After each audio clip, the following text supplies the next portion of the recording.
Alright guys, sa mapagpalang araw sa inyong lahat, meron tayong isang reaction video.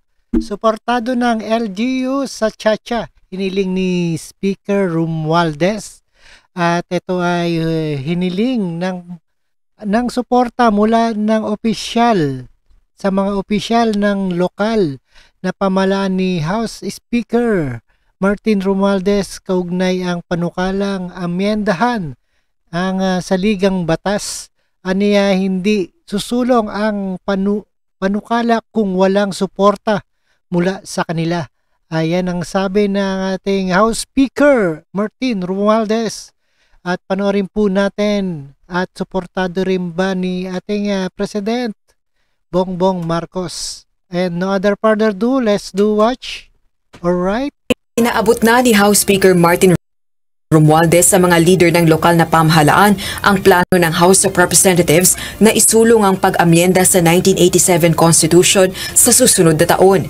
Kaya naman ngayon pa lang, hinihingi na nito ang suporta nila upang umusad ang panukala at maipalaganap sa kanilang constituents. Ginawa nito ang pahayag sa awarding ng the Seal of Good Local Government ng Department of the Interior and Local Government o DILG. And I mention this to you because we cannot do this and we cannot be successful again without the help of our friends, our brothers and sisters in the LGU.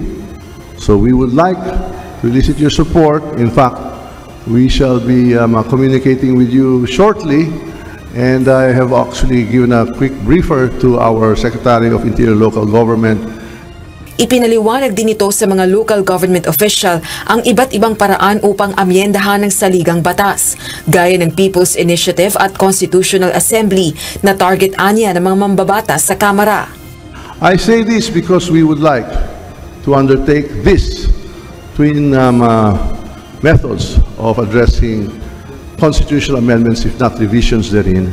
And I'm telling you this right at the end of this year because the House of Representatives would like to take the cudgels and take this on in 2024. Dagdag pa nito, may basbas ni Pangulong Bongbong Marcos Jr. ang panukalang charter change sa ikaaangat-anya ng kalidad ng pamumuhay ng mga Pilipino.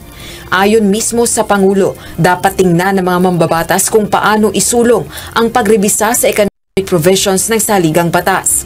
Ito ay upang makahanap ng paraan upang mas makahikayat ng mas maraming mamumuhunan sa Pilipinas. But in my interest, my primary interest is to try and make our country a investment-friendly place. And what we'll see, that's why the study is really not about the Constitution. It's about what do we need to do, what do we need to change so that these potential investors will in fact come to the Philippines. Sa Senado, muling itinutulak ni Senator Robin Padilla na chairperson ng Senate Committee on Constitutional Amendments and Revision of Codes ang pag-amyenda sa konstitusyon. Subalit hindi gaya sa una nitong isinulong na pagbabago sa economic provisions, nakasentro na ang panukalang amyendahan ng mga probisyon sa saligang batas na may kinalaman sa politika. Partikular na ang pagdadagdag ng bilang ng mga senador sa bansa at pagbibigay ng 4 na taong termino na may isang re-election para sa presidente at vice-presidente. Tinutulan ito ni Senator Amy Marcos, samantalang naniniwala naman si Senador Cynthia Villar na mahihirapan si Senator Padilla sa pagsulong ng ganitong charter change sa Senado. Rosa Licoz, UN. Alright, napakinggan po natin itong suporta ng LGUs. At kasama ang ating Benjamin Abalos at si President Bongbong Marcos. Chacha, hiniling ni Speaker Romualdez. At maraming salamat sa inyong pakikinig at panonood dito kay Karob Trip. And see you again the next one. Keep safe and healthy sa inyong lahat.